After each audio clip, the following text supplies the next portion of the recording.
I've been working with Ray myself as she's my neuro coach. So everybody has a coach, even coaches have coaches. And I've been noticing some fabulous changes in the way I present myself, the way I relate to myself, the way I can calm myself quicker than before. There are so many valuable nuggets that you can take from this process that helps you in all aspects of your life. My goal, I have a lot of goals, and it's one of them is to be a better communicator for when I'm talking with the people that I speak to do my trainings, and for my children who are young adults in my life. And of course, communication with family can always be a little bit challenging because you get triggered and things like that. So part of working with Ray is just helping me become more self-aware of the things I need. And by understanding what she calls your map of your neural networks, it makes you more self-aware. So that has been my experience, and some other members in our community are working with Ray as well. And we've all noticed a transformation. And so I decided that it was time that I shared Ray with you guys because you all need to know her. You all need to learn these techniques. Some of you may be using them already, but part of it is just the practice and of being part of being around people that are doing the same practices that keeps you doing it. And I have a yoga practice, but this is now my brain practice, and I love it. And I want to invite you all to be part of it with me as well. So Ray, I'm going to introduce you here so that we have this in the recording. Where is it now? Ray is a certified neuro coach. She's an art and movement therapist. She's also master certified in Ericksonian hypnotherapy and certified in neuro-linguistic programming.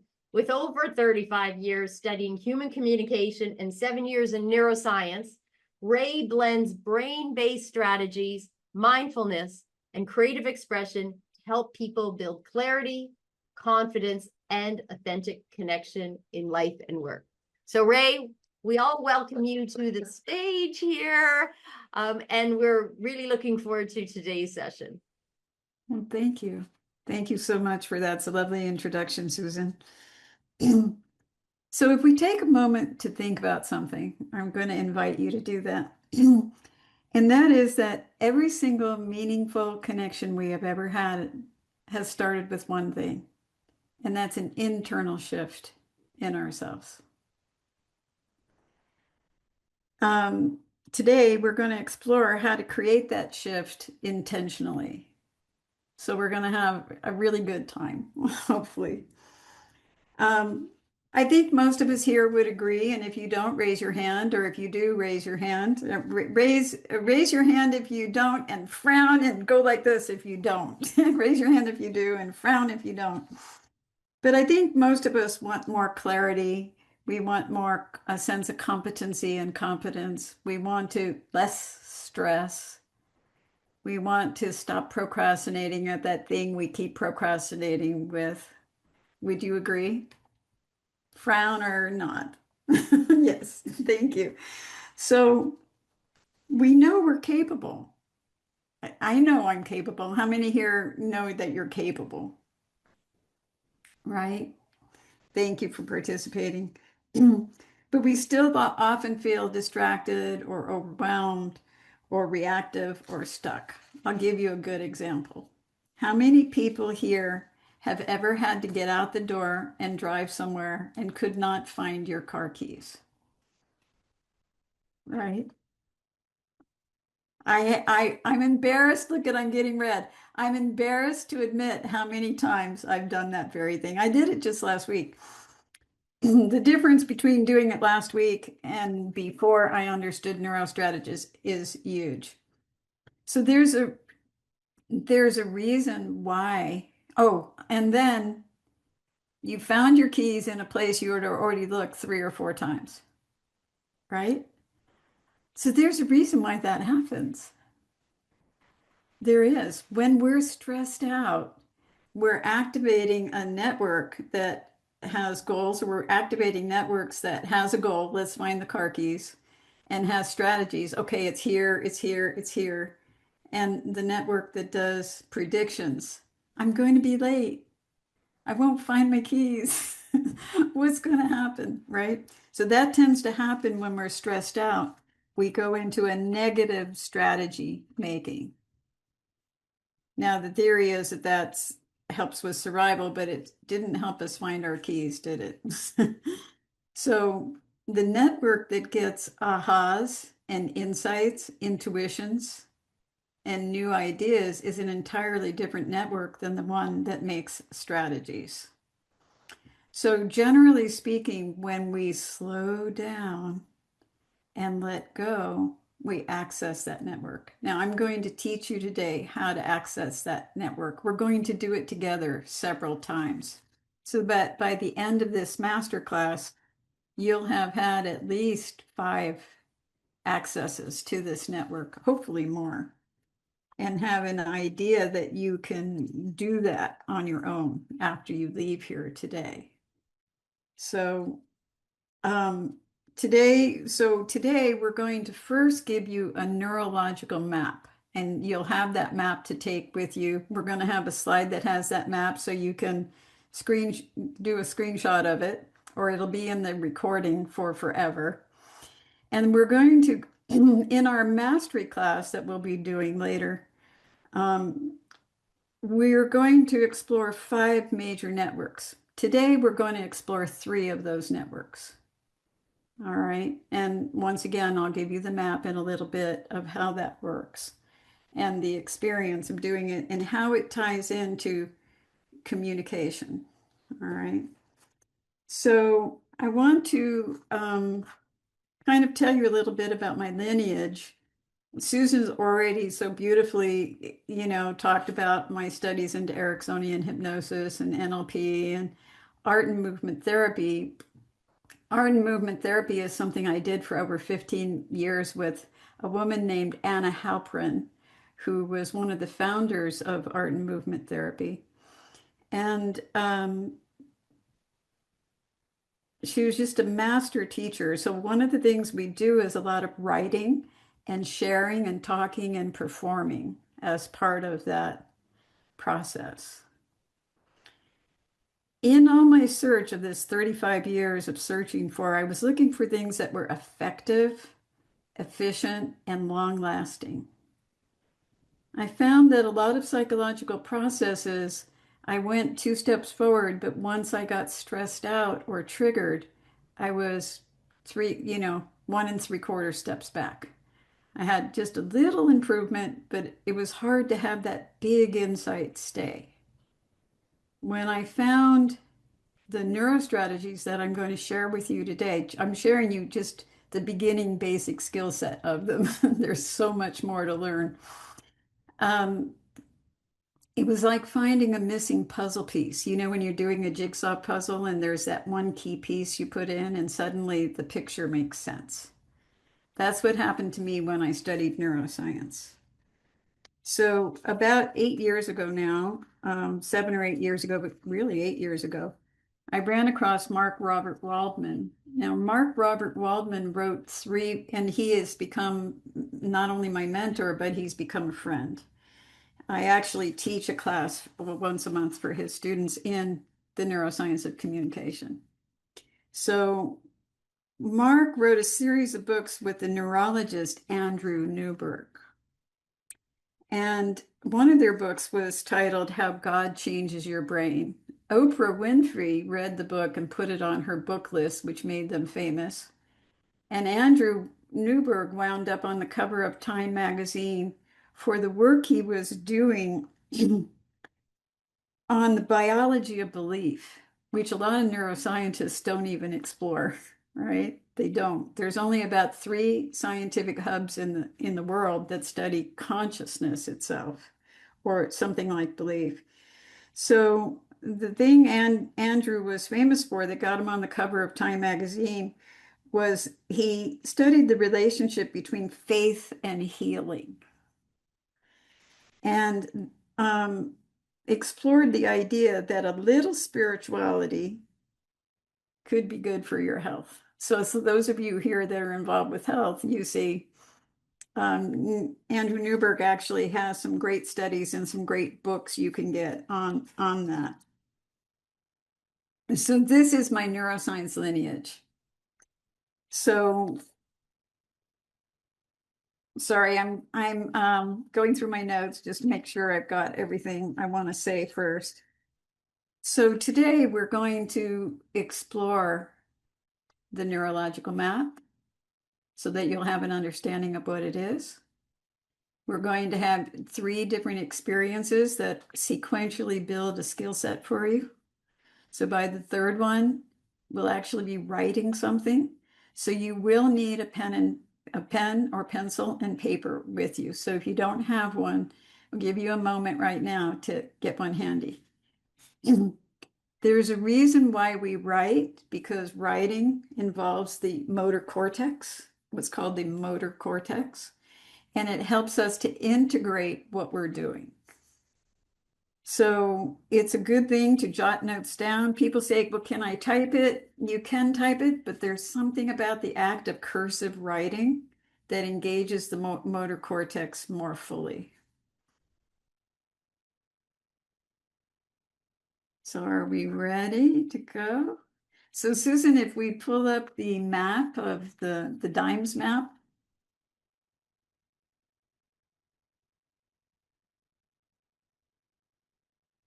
So I don't know if you can read the little thing, but we have these networks in our brain. And this is, of course, it is impossible to talk about the brain without fudging the science a little. We cannot speak about it pragmatically and practically without kind of fudging. So we can see the inside of your brain doesn't actually look like this.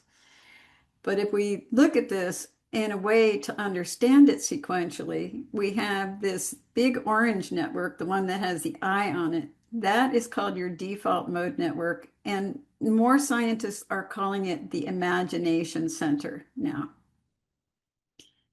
And then you have your so they're calling it the imagination network.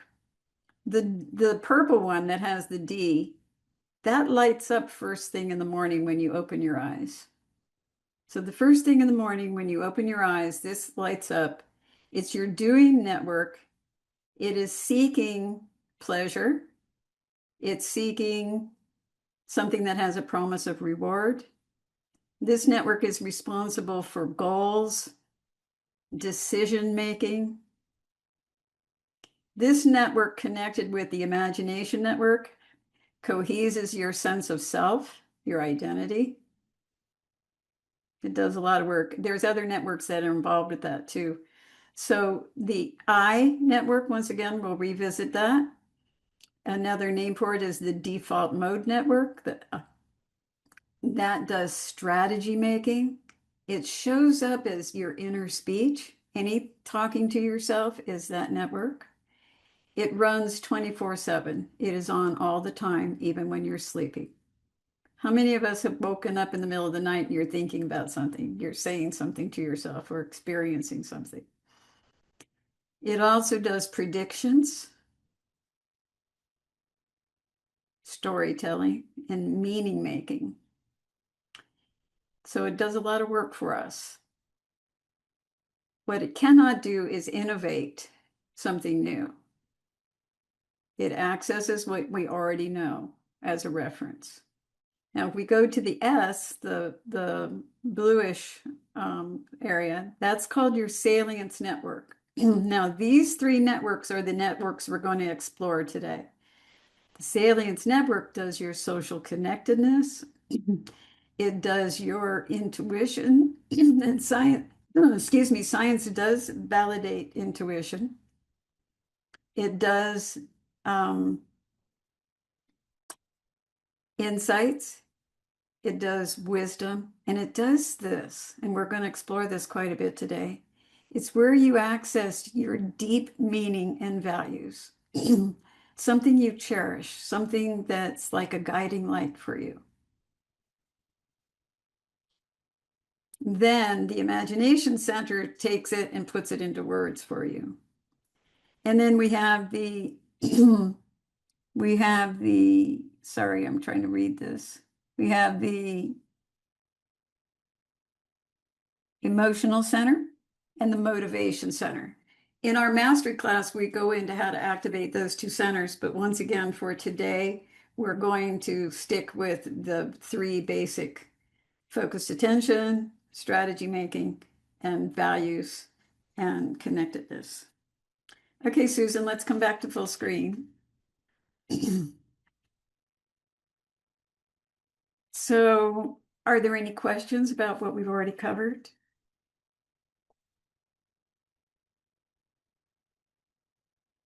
No? Yes, maybe. It's all right to ask questions. Just So, yes, Claire? just quick question. So the D is front. So if we are doing something, we activate something here. If I imagine something, we are activate the imagination here. If I Yes, do something motivate me, motivation will be somewhere in the back. Is that right. right? Is that right?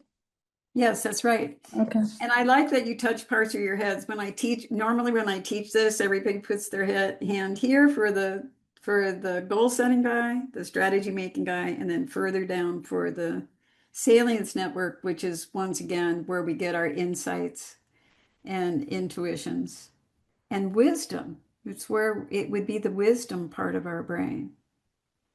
So these two guys up here tend to run on automatic for most of us all day long. The salience network, we have to slow down and pause to open the door to activate that network. And most people don't even know it exists and what it does and what it has to offer us in how we experience our life. It has to offer a lot, like a lot. So for example, the meditation will activate this S, the silence. Meditation will activate it too. In the book How God Can Change Your Brain, they studied monks and nuns that did contemplative prayer or meditation for up to 50 years. And they discovered when they had that sense of connectedness with a greater whole, whatever we want to call it, it was the salience network that was lighting up. Here's the thing. I'm going to teach you an exercise you can do in 1 minute. It'll take me a little longer than a minute to take you through it, but on your own, you can get it down to a minute. That does the same thing to your brain as 40 minutes of meditation. Scientifically proved. So you can get your brain into that same state. Eventually, over time, people who do these practices, let's say for 90 days or more, start developing more equanimity with life. We become more aware that we're aware. That's the best way I know how to say it. We're going to talk about that in a little bit after our first breakout about meta awareness. And in a lot of meditative practices, there's this practice of self-observation or observation of the world around us non-judgmentally. So what tends to come out of this basic 1 minute I'm going to teach you how to do is that kind of awareness. I don't know anybody who actually practices this every single day that doesn't get to that. So far, everybody gets to that. They're more aware that we're aware, and it's easier to observe ourselves non-judgmentally and others non-judgmentally, which is nice thing to have. You see. So would you like to experience this practice, this 1 minute?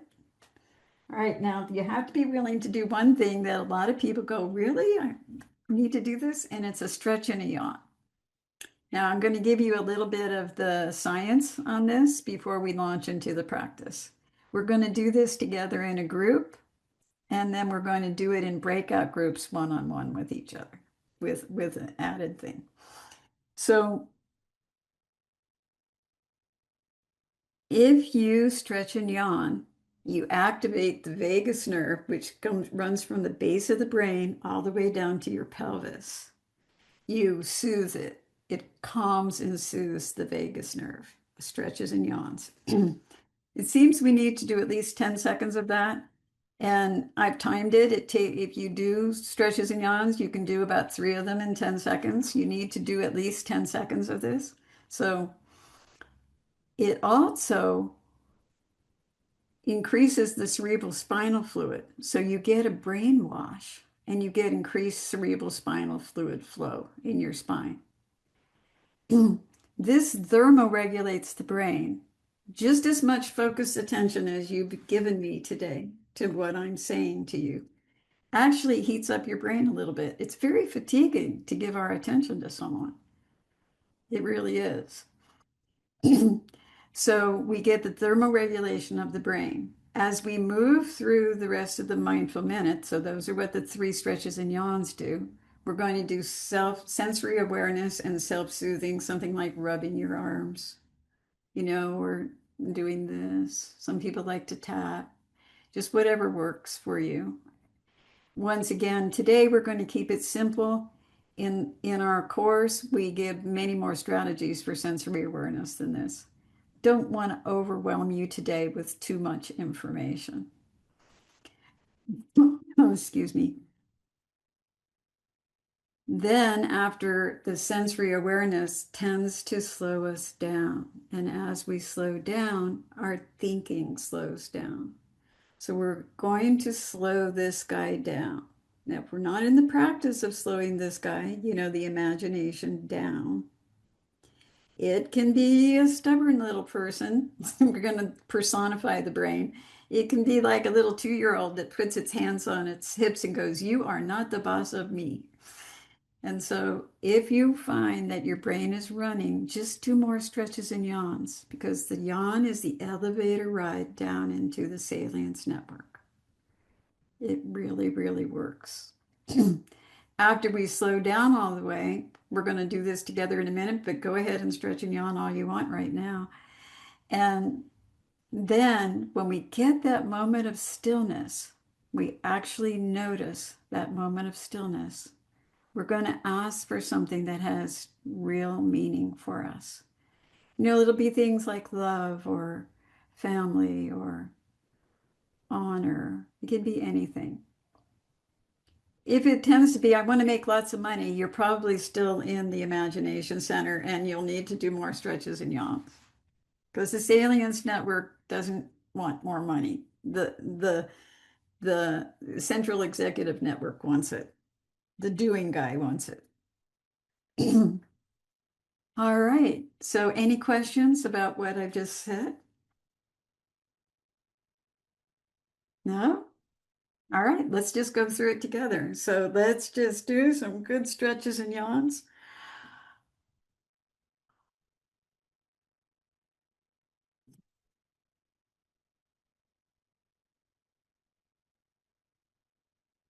And try to get 3 of them in. If you're having trouble yawning, if you open your mouth a little and smile and breathe in, it'll help you yawn.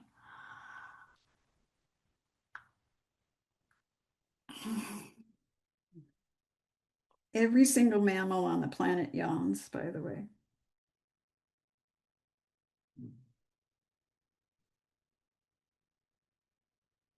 And then slow everything down and go into sensory awareness. Now you want to go into as slow a motion as you can. So you can start faster, but then slow it down. And then slow it down some more. It's better to do this with your eyes closed than open.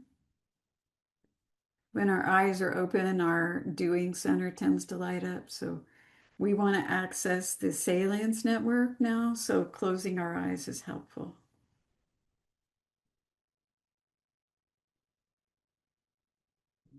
And when you've gotten that moment of silence, just nod your head. Excellent. Then ask for your value word and write it down.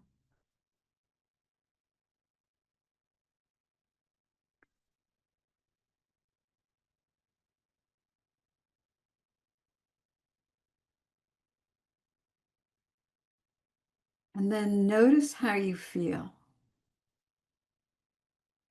Would anyone like to share how they feel? You can also share it in the chat if you don't want to speak out. I can share. Oh, good. I feel more calmness. I feel more relaxed. I feel sleepy. That's interesting. Yes, I feel very tired, which makes sense because I'm always doing way too much. If you're doing way too much, this is a great way. If you have an iPhone, there's an app called the mindfulness bell you can get. If you don't have an iPhone, you'll have to find some other way. The optimal time to do this is once an hour. If you can do 12 a day, that's optimal. Now, with that said, one of the reasons we have this support program that we're going to have is that's easier said than done, right? Because the brain likes new things. And so once we've done something a few times, it gets bored with it. So we have to keep finding more motivation, you see, to keep going. I like what you said about the brain being like a 2-year-old because I've said that to people where it's almost like you have to not let this guy up here bully you because yes, yes, exactly, right? It is so much fun to really get this map down. The more you play with this map, the more clear things become. You get to this place, we'll talk about in a little bit, meta awareness. When you have the map down, you can say, oh, I'm in a hyperactive imagination right now with a negative bias that's closing down what I see, like when you can't find the car keys. You see, they're right in front of your face, but you can't see them.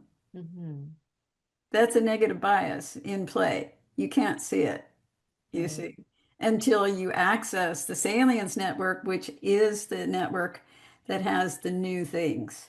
Like, oh, wait a minute. I think I'll go look. Oh, there it is. It's right there. You see?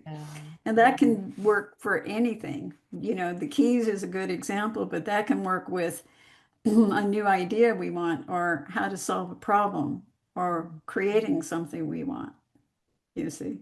So it's exciting because you can dial it up. You can say, I need more salience. Or you can say, you know, it's really hard to get into the salience network now. But then you can go over to focused attention, which is the doing center. Okay, I'll do something that requires focus, like I'll go clean something in the house that requires my attention. And then this guy up here will, you know, calm itself down. So we're going to have a slide for you that you can reference, and I'm going to invite you to now, because the best way to integrate something you've learned is to go ahead and guide somebody else through this. In this class and in the course I teach, those of you that are coaches, you have my full permission to use any of my work and pass it on. I'm not proprietary about any of it. One of the reasons Susan and I are doing this is to help people. We want to see more people have access to this. So we're going to go into breakout rooms now, and one of you will guide the other one. We only have time for one person to be a guide, but one of you will guide the other one through these 3 stretches and yawns. You can take turns. Now we're going to do 3 breakout rooms, so you'll have a chance to be a guide if you want to be a guide. We're going to do 3 stretches and yawns. We're going to practice the self-soothing and slowing everything down. So when you're the guide, if you're talking, remember to talk slower. Ask yourself something that has deep meaning. Write down the value that comes up and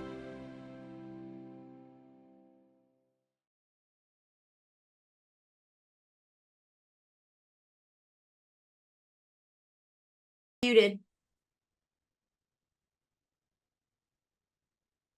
there we go. So what I'm going to do for this for now, because some people, Ray, I think would like to see everybody. I'm leaving this on regular gallery mode. If you would like Ray spotlighted, feel free to spotlight her yourself. Yeah, I do want to see everybody. So that gets us into a whole nother thing. Once again, I know I'm doing a lot of future projecting, but in our longer course, we get into the art and science of communication, and one of them is noticing faces. We want to see the faces. So, would anybody like to share what their experience was of doing that? We kind of shared in our group already, Sandra and Val, but Val and Sandra, if you want to share what we shared, that would be great. You have to unmute yourself. What was that like?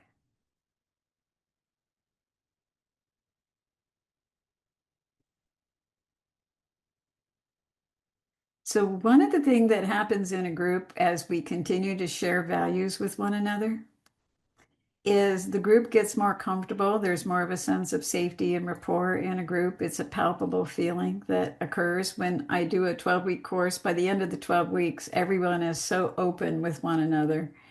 And it's quite wonderful. So I'm going to ask you all to unmute yourself and just say your value word only. Gratitude. Kindness. Present. Connection. Relax. Peace. Love.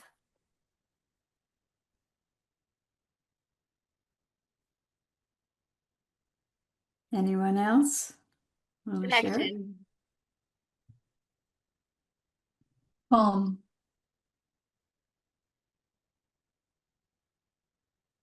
Sandra, did you share again?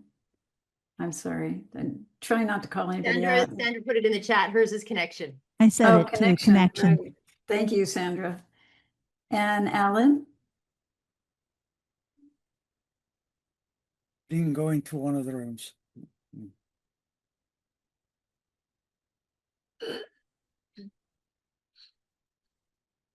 So notice how you feel after hearing everyone's value word. Just Warm and notice. fuzzy. Yeah, right. So this guy up here that makes meaning and strategy, it's listening in the background all the time.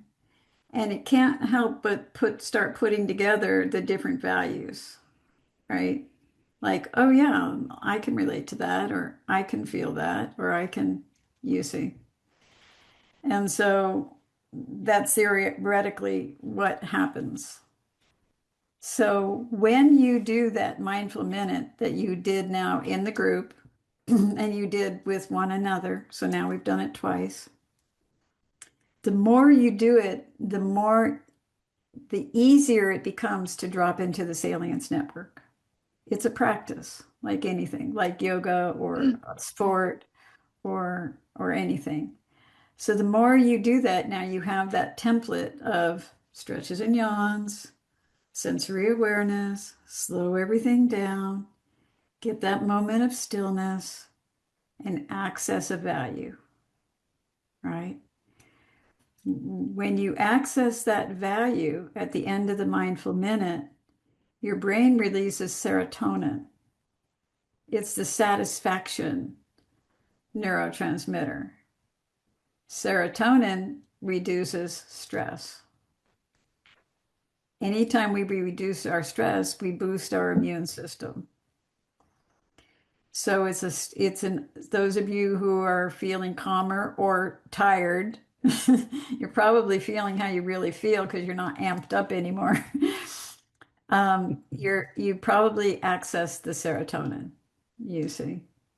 So we actually want that.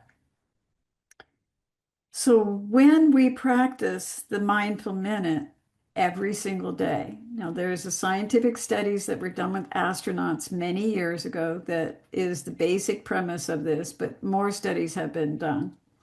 They gave the astronauts, they wanted to see how they do with stressors in outer space.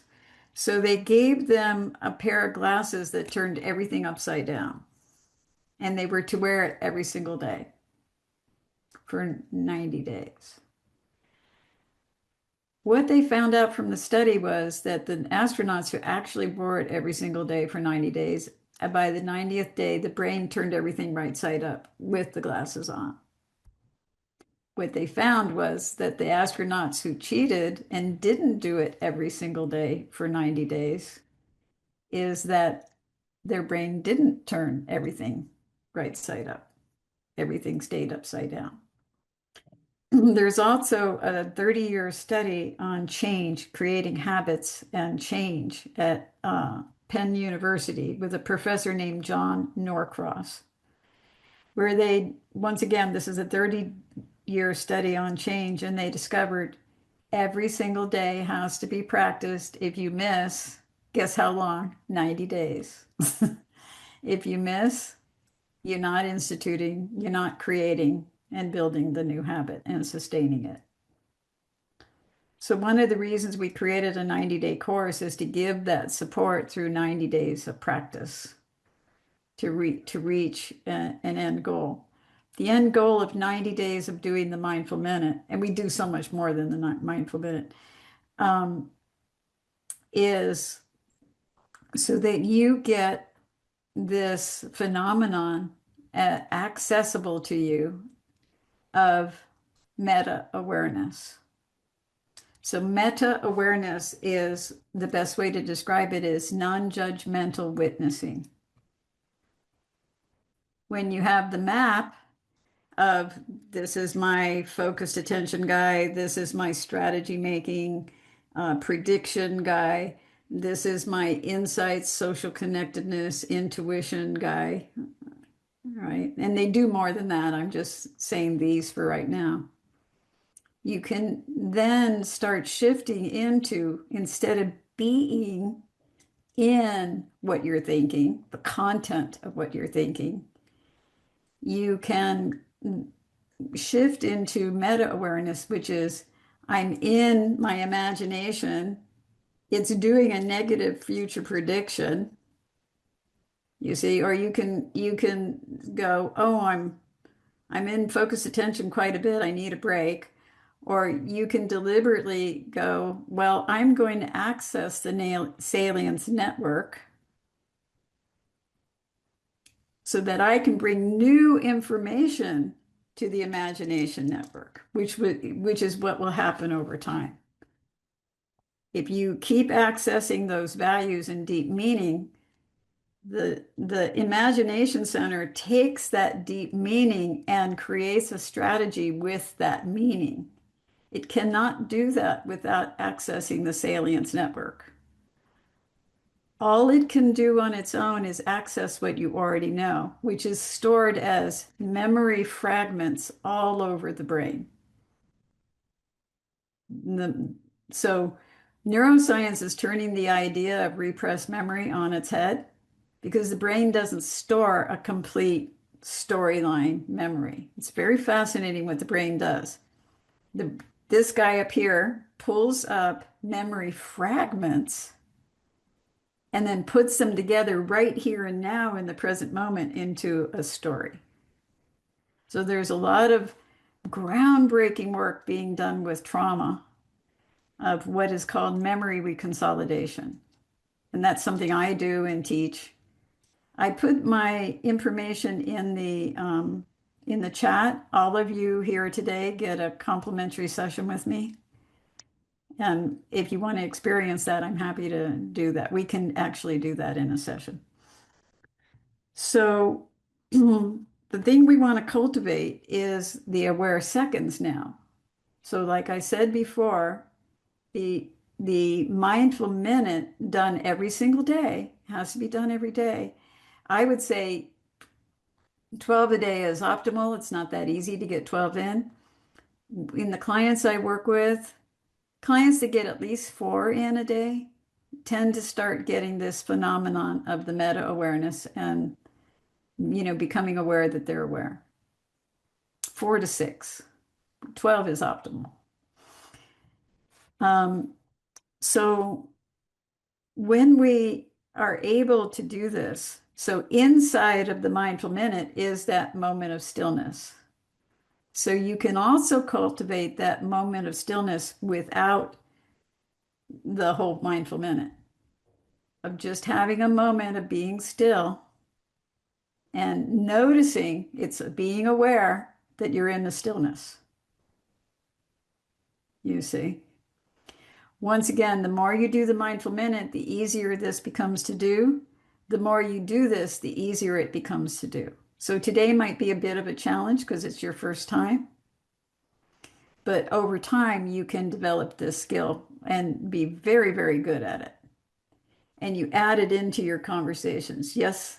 Oh, I was just gonna ask Ray, because I know for myself personally, I don't get scared anymore. But when I used to struggle to calm down, and in the beginning, and what I tell my clients now with a little bit of experience with them, is sometimes when you're not used to that, it can bring up all of a sudden emotions, or maybe they almost have an emotional release, or they might feel like crying because they're not used to, their nervous Yes. system isn't used to being calm.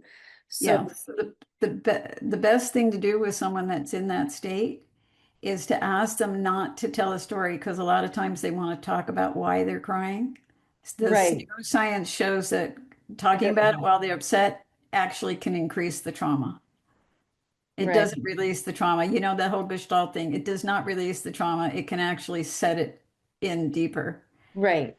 So getting them into the present moment again and again and again, and just stay with the emotions, the emotion will clear. And when they have that experience of, oh, I didn't have to tell the story to clear the Right. Like emotion. just letting it Oh, happen kind of thing. exactly. Yeah. Don't amplify it and don't repress it, either one. Okay. Thank you. Definitely get your complimentary session with me, because we could have I did, I an already booked it. yeah, good. We can have an interesting conversation. What you're doing is working really well. It's already booked, Ray. Good. Well, I love doing this work. So once again, the next phase is cultivating the meta awareness, the aware, I call them aware seconds. And just like we talked with Layla, is it Layla? Layla, a moment. You can on your own, let's say you're feeling stressed out or scared or anxious, you can go into the present moment, come back out, go into it, no words, no process, go in, come out. And what we've discovered is if you do that about 6 times, you'll find that the emotion is completely mitigated. It's that fast. Listen, I've studied in so many psychological processes. I didn't even list all the certifications I've got. And this is revolutionary, you see. And it is the latest science. It's not like 2 years old. You can't even Google this up yet. Maybe you can, because there's a lot of us coaches out there now sharing things, but it's brand new science. It's amazing. It is. It's so effective and so efficient and so fast. You can resolve trauma in a half hour with someone, once, if they're willing to work with you. And your own. Well, it's better to do this with somebody. And so that gets us down to the science of communication. There's a phenomenon called neuroresonance. So because I'm practiced in neuroresonance, you can automatically begin to feel something when you talk with me. You see, when we have a conversation. So Claire, I see your hands up. Thanks for your patience. What's your question? I got 2 questions. Okay. Mhm. First one is when I do presentation, should I speak slowly? Yes. We're going to go into the breakout room when we practice, and it's a constant thing to remember to slow down. And the Okay. practice we're going to do next is speaking in phrases like 10 words. You can quietly count on your fingers and pause, even if you're in the middle of your sentence, because we're practicing today. Okay. And when you Second, pause, do your best to access that present moment awareness. okay. And then say another 10 words. That's going to be what we're going to play with today. Okay. And your second question? Second question, one of a client who has some surgery in the brain, but it's very small, but the impact's big. basically he has blockage in the blood vessel, so they did some kind of surgery. Now he has a problem with the bowel movement and urine for control that. No feelings to it. If this practice will help him. Yes, the mindful minute will definitely help because remember, it reduces stress. It can boost the immune system all the way down to a DNA level. That's powerful. Thank you. I'll That's suggest that. powerful. Thank you. And it doesn't hurt to increase the cerebral spinal fluid flow, right? Okay. I worked with someone who had early onset Alzheimer's, and he would walk out of the sessions less fuzzy than when he walked in. And what we mostly did was stretches and yawns and value elicitation. Perfect. Thank It you. didn't cure his Alzheimer's, but it slowed it down. Okay. Thanks.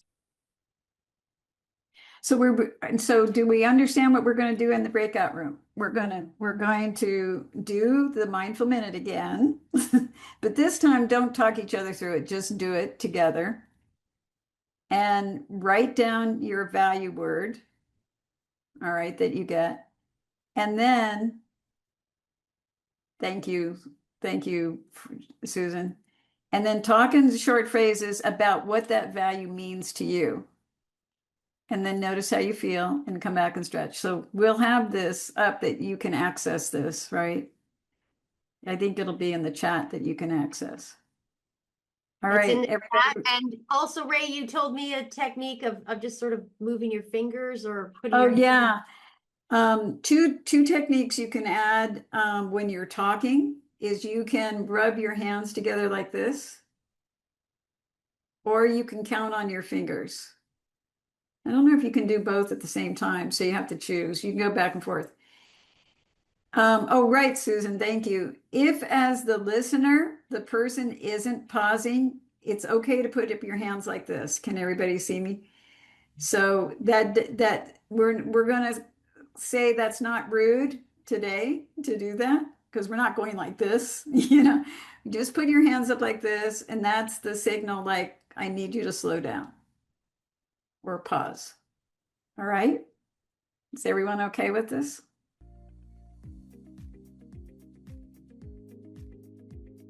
welcome back. So what was that like for everyone? I had You a have to mute yourself to share. Yes.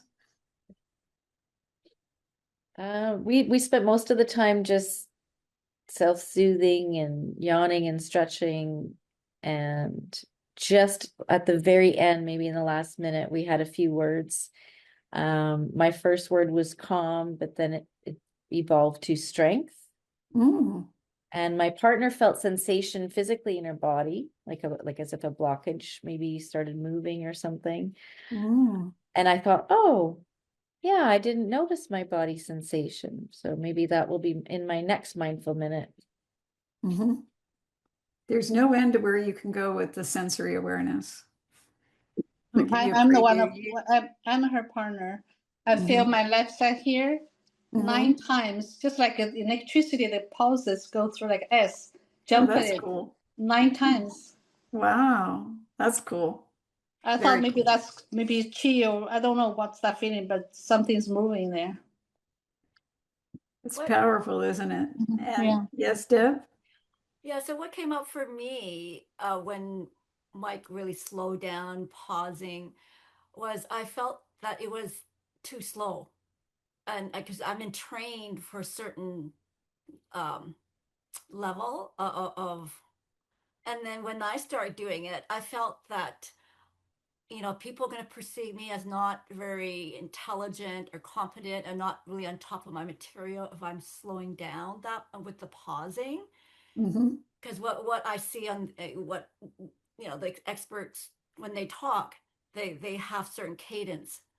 Yes. And so when I start slowing down, I feel that okay, people can perceive me as not very competent or intelligent if I slow down and having pauses like that. So notice this, if we put the neurological map on it, that's the imagination going into a negative bias. You see, just notice that there's no right or wrong to it. It's just seeing it. You see. Yeah, that's right. Here's the neuroscience of what happens. I'll demonstrate for you. If I'm talking to you, Deb, and I have these shorter phrases with pauses, it actually allows my DMN to sort for what I want to say. The listener has time to take it in. So I just demonstrated a bunch of pauses. Now, because I'm practiced in those pauses, at least half of them, I went into a moment, a present moment, just like that, a nanosecond of it, just a nanosecond. I'll reveal something else to you. I had a general idea of what I wanted to say to you, but I did not plan what I was going to say. You see. So your mind has to mind wander. It has to have a moment to think about what it just heard. When I put that pause in, I give you the opportunity to do that. Your brain will automatically do it. You can't not do it, by the way. So anybody here who gets hard on themselves when they're listening to a lecture and they mind wander, don't. Your brain has to mind wander. So it's a win-win because the listener gets a break. Because remember, after about 30 to 40 seconds of focused attention, the brain's already getting a little fatigued.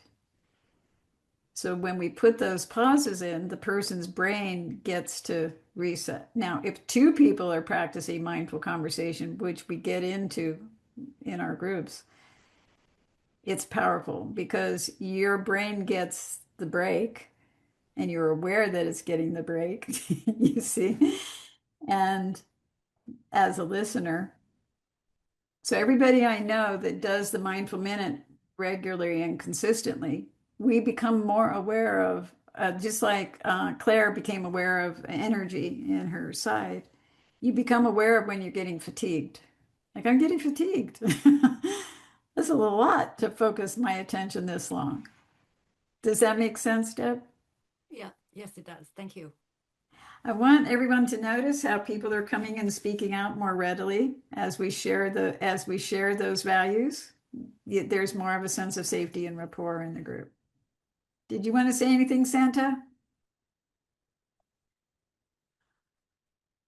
What I found was we were both using the slower speech and the pauses, but neither of us actually knew why, other than you told us to. Oh, well, thanks for pointing that out. So, but I just explained it now, right? So thanks for being willing to try it without knowing why. Thank you. I slipped that, didn't I? I slipped on that one. So notice how when you're practiced in, once again, the meta awareness, we're less self-judgmental. There is a time in my life that if I made a quote unquote mistake, I'd go, oh no, I made a mistake. Oh. Yeah. And now it's like, thank you for pointing that out. It's like effortless, effortless. After I'd been doing these practices about 6 months, really religiously, I was a little bit fanatical about it, getting the 12 in a day if possible. I had a moment where I realized that a whole lifelong pattern of judging myself. I did something where normally I judge myself. And with the meta awareness, I noticed that I didn't judge myself. It's like, what? I didn't judge myself. And since that day, I've never judged myself again. I evaluate my behavior,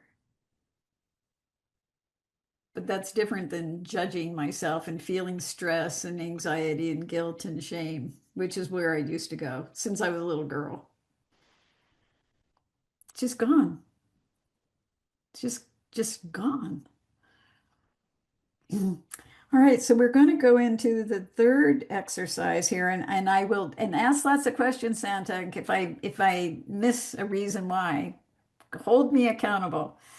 So the the thing I'd love for you to experience today, and there's more steps to this, but all we can accomplish is 3 breakouts today. There's more that would come after this. The we're going to go into breakout rooms now, and we're going to continue to play with, now that we know why, we're doing the slowing down and pausing. Slowing down and pausing is the doorway is another doorway into the salience network.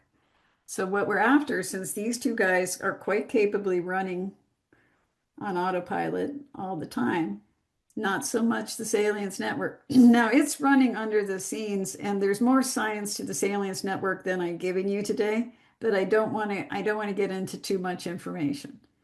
So the salience network does a lot of connectedness throughout the brain too.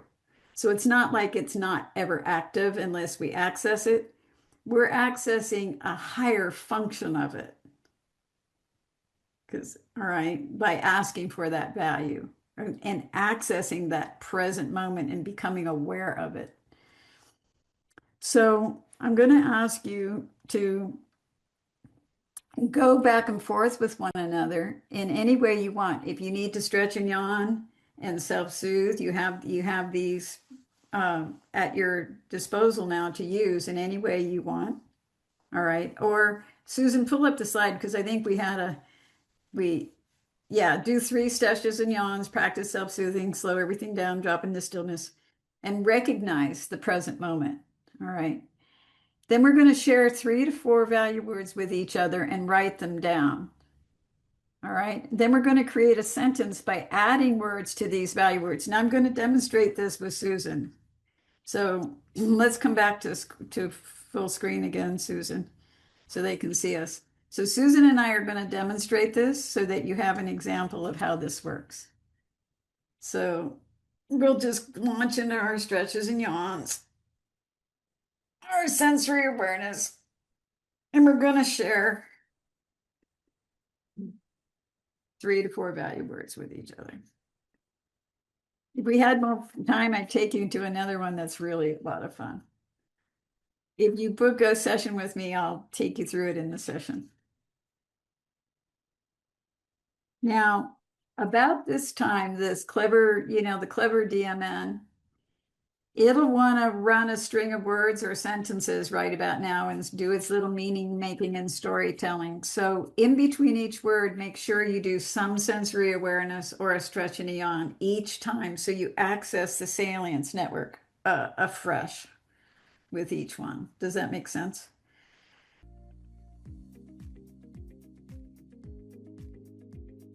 Is everybody ready? Is anybody not ready? So who would like to read their statement? You have to unmute yourself.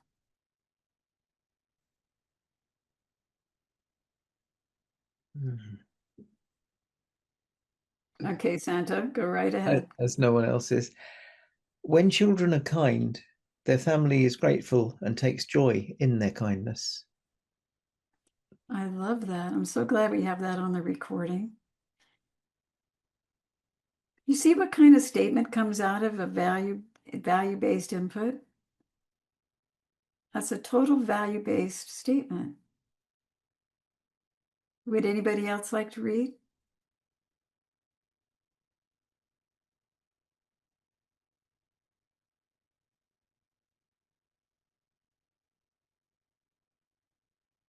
No?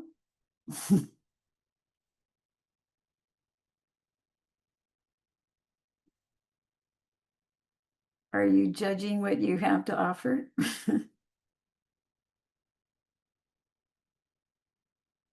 I can mention it mine. I just spoke a couple times, so I was trying to let everyone else have a Give chance. everybody a chance. I had a certain set of words: sharing, forgiveness, love, and then later, happy, joy, laughter, sing came up.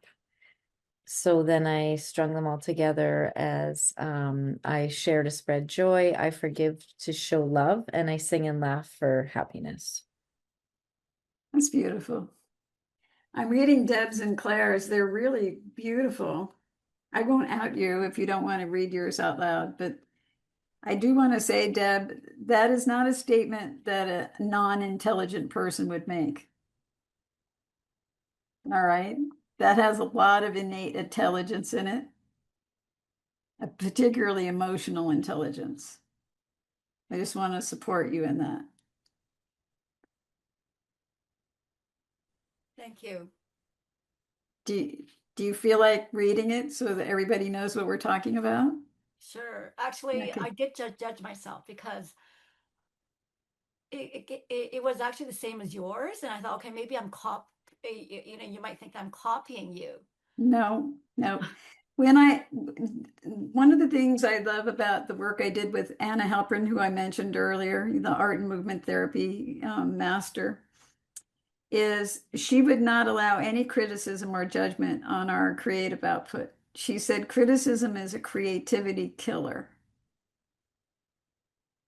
You see, so no criticisms allowed, even of ourselves. Just throw it out the window. Yeah. Well, the A self-critic, whole new you can emerge. yeah, the internal critic came in. Yeah. Yep, it Okay. So, does. okay, I am someone who connects with love and joy within and with others, and I am at peace. Can everybody feel that? Beautiful.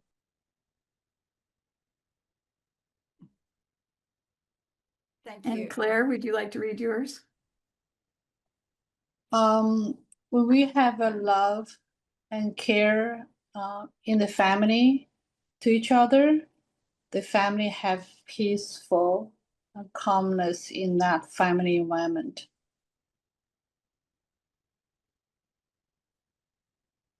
So I wanted you all to have the experience of what kind of statement you'd come up with when we did this immersion step by step into the mindful minutes, the brain network switching, the salience network.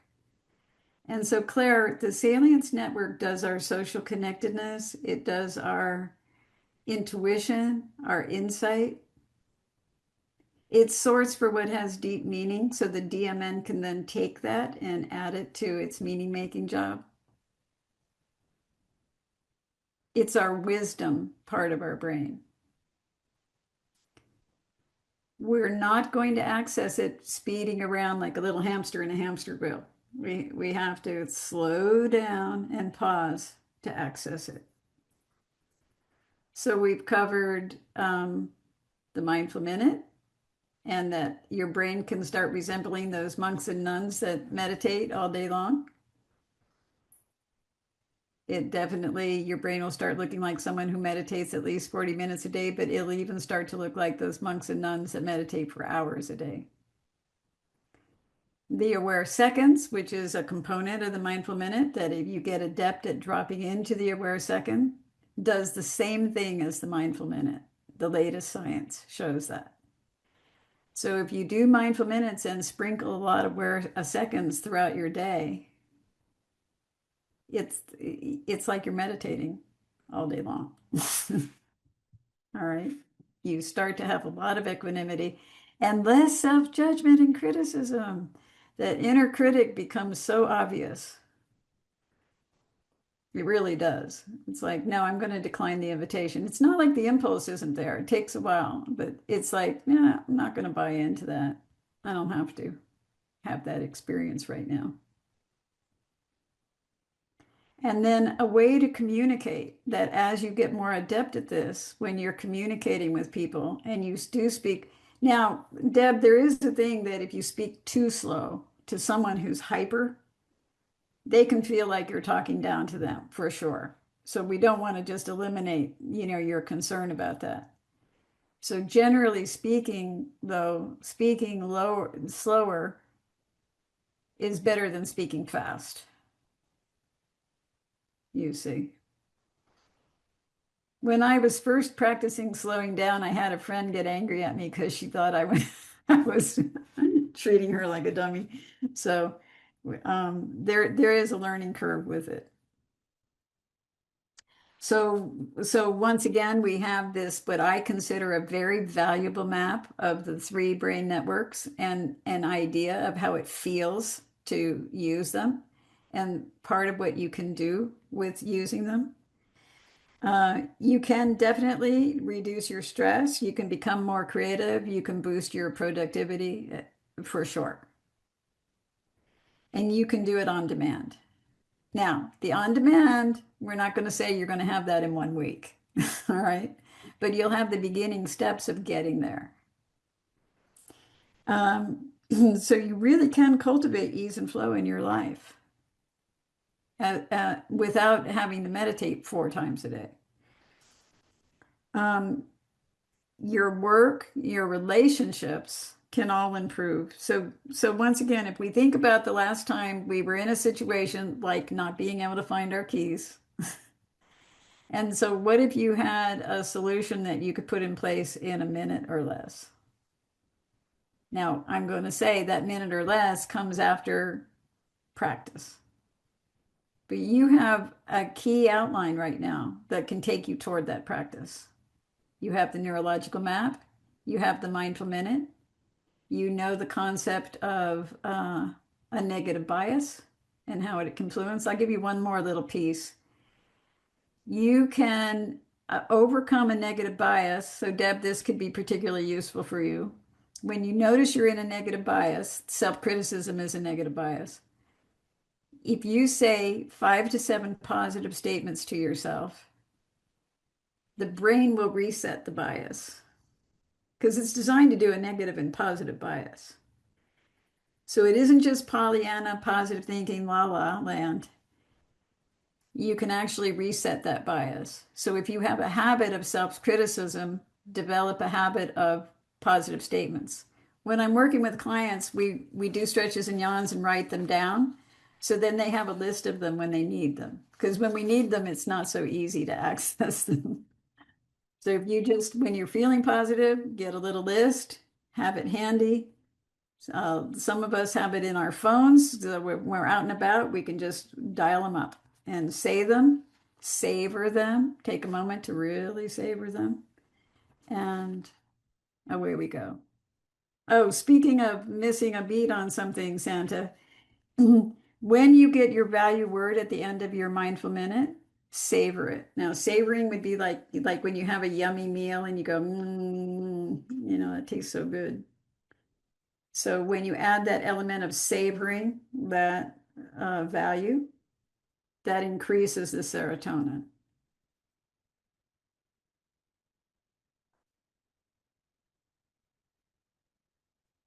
So there's an answer to understanding how to shift your neurology.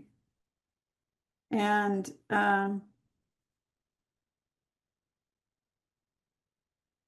it's really possible to learn this. I want to say something that my teacher, Mark Robert Waldman, would say. I'm going to find it for a second here. It'll take me a second.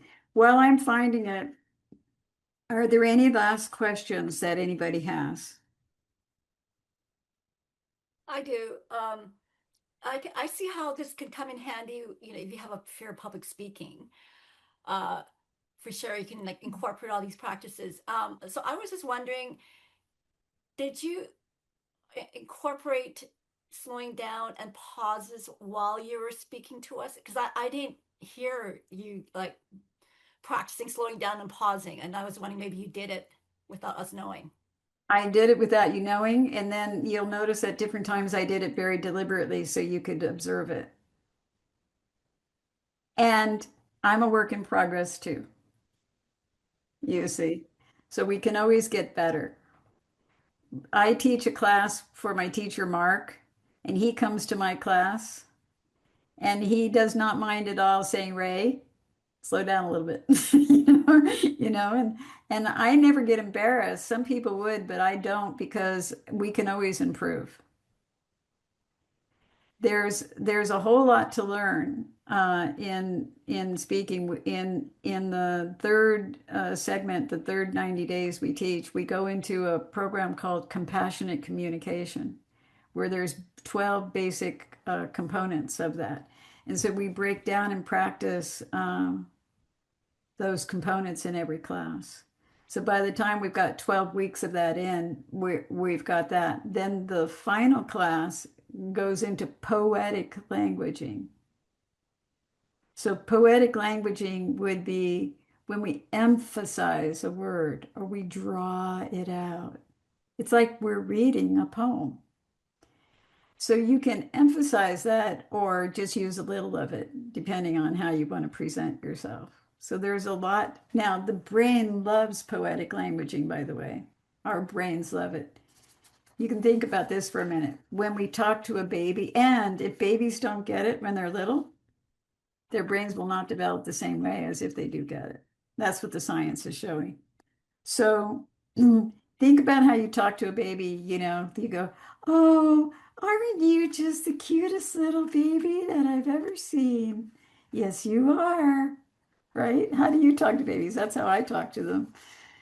And what did the baby do? It goes, ooh. It loves it. So there's an instinct that we have where we automatically know to do it. It's just that as we grow up and we get responsible, you know, when this guy takes over and this guy takes over, that we forget to have fun. So there's two elements to when we open our eyes in the morning to the seeking that we do, and that is to be playful and to be curious. So add playful and curiousness to what we're doing. Now, oops, now I want to turn things over to Susan because we have a closing. Sorry, Susan. Susan predicted that I would run over time because she knows me so well. Oh, the slow talking gets us. When I run out the time, I'm assuming we're talking at my speed, which is super fast. I was doing good up until 10 minutes ago at watching the time. I know, but I know you love this so much, and the questions we will stay on a little bit afterwards for more questions. I want to let you guys know that about what the invitation is. I'm putting a link in the chat. So this is our information on the program. So we have it broken into some modules. So let me just I'll share my screen as well because I have some lovely slides here, which I don't have as much time to go through. But Sorry, we've had a shift today. I feel it. I always feel after working with Ray, like it just centers and grounds me. And that, if you can have this as part of your weekly Ray, will keep you going throughout the week and the month and the year. We have if anything you heard today resonated with you, and I think it did, we have a way to deepen the journey for all of us. This is our full self-mastery program that we have put together. I mean, this is Ray's course. And we've really been carefully crafting it into modules that are very flexible. The first one, Foundations and Awareness, that is what we're going to be running in January, starting on same time as this. So it runs on Mondays at 12 noon to 1. So that's the time commitment. It's one day. You can take one module or you can commit to all 4 of them if that's what you want, but it's okay to come in at 1. We've also built it so that you could come into 1, and if you missed 2, you could also come into 3 later. And there's going to be recordings, and there's going to be ways to catch up on things that you miss, and that you could come back and take it at a later time. So the main one is that Foundations and Awareness is the important one to get us started. So this is module 1. I want to add one thing to that, Susan. Yeah. And that is, it's 1 hour recorded, and then we'll have a half hour unrecorded where there'll be question and answer and laser coaching to anyone who wants to experience laser coaching. So thank you, Susan. I wanted to add And that. if you happen to have missed it, watch the recording that week, it gives you a chance to ask questions too, if you weren't at the previous week. So it's quite flexible because we know stuff happens in our lives. This is the module 1, is the first 3 months, which we're going to do a lot of what we did here today, but in more depth and practice. We're going to be understanding the brain map better so that you can really feel and notice it, and you know when it's happening. We'll do more than what we did today. There's a lot of other stress reduction practices, and I love it. The creative process is going to be part of this as well, which is a unique process to help us tap into creativity at will. Why this matters, I mean, we all understand this as well, but we we all want more focus. We want to be able to speak on stages and be more confident. We want to communicate better with the people we care about and our clients. We want to be able to make clearer decisions and have more emotional balance in our lives. And to be able to have that meta awareness that, hey, something, I'm doing this off right now. And how do you come back with the tools and techniques right away to get back into the calm state that you want to be running your life in? I just like the lotus because that is what we are. We're coming out of the mud and becoming a blooming flower of awareness. Where most people stay stuck, we are in stress patterns that repeat over and over again. I mean, we talked about rumination. We have the overwhelm and reactivity. We communicate in a way we didn't mean to. We have difficulty following through. Could be that, you've some anxieties around it, or you've overbooked yourself. For me, boundaries are a big thing I'm working on. And then we're just feeling off with our balance. And what's included for us, and this is what Ray was talking about, that we would have the Q&A. We're going to have all the weekly sessions. There'll be Q&A laser coaching afterwards that you can stay on for. It's optional. Recordings. There will be some worksheets, practical tools. We're going to try to make it very organized for you because the brain likes things to be organized. Ray is going to set up daily neuro tips that you will get so that you can stay on track and create these habits in between our weekly sessions. We'll have a private WhatsApp group that we can also connect with each other during the week. We're going to be bringing in some guest experts. And then at the end of the full program, there will be a certificate. And as Ray had mentioned earlier, you are able to use these tools with your own clients. She is open to that so that you can use this as part of your practice as a coach. There's one other piece I think is important, Susan, that and we have, just like we teach the creative process, there's also a process we teach that eliminates procrastination. It turns procrastination into calm, confident action. And I love that one. Yeah, that's a good one. This is the invitation. It's in that document today. We have a pricing for Grand Connection members, and this is our introductory pricing. This is the first time we're offering this. It will not be this price the next time we do it, but we wanted to offer something that's affordable and accessible for everybody. Ray, I know that when you do this on your own, I mean, your rate sessions with you are just private sessions are way more than this. So this is an opportunity for us to tap into Ray and learn from an expert that truly is in a place where she's giving back to us. So I'm very grateful for this. There's a deal today. If you did want to commit, I got a coupon where you can save $50 off of it today. If you're not yet a membership for the Grand Connection, I will give you, but it works out to $449 a year. So it's $37 a month. It may be something that works out for you if it's easy, if you see the value in the full year. It's cheaper than it's the 400 is almost the same. So you might as well do both, but I can talk to you and answer any questions on the pricing, and I will give you the coupons after I'm here. I mean, this is for all of us here, people who want more calm, clear thinking, be a better communicator, consistent action, and of course, looking for real change. This is why effective change that is actually in your hardwiring in your brain. It's not just a psychological idea. It's in your brain as a reference your brain makes anytime you want to pull up a new strategy for yourself. Sorry, Susan, I wanted to throw that in. That's great. And I'd love to continue the journey with you. I'm going to be taking the course too. So is my husband. So we're loving what we're being part of, and we'd love you to be part of it as well. And founding members get a full session with me, another session. Are you done, Susan? Because I found I'm done, and I'll for those who are new, there's a couple of guests here. I can give you more information on the Grand Connection membership too. I'll put some information on that in the chat too. Usually I have a few slides, but I want to leave time for people to ask questions. I can't say enough about Grand Connections. I think the inspiration and the way it works, the reason I'm willing to work with Susan is I love her integrity and her service oriented. She's just the idea that we're not pitching. Of course, we were pitching a little to you today, but that grand connections is about making connections and that line is held. I just love that. So I found the statement I wanted to share with you. So when you calm your brain, your best self comes forward.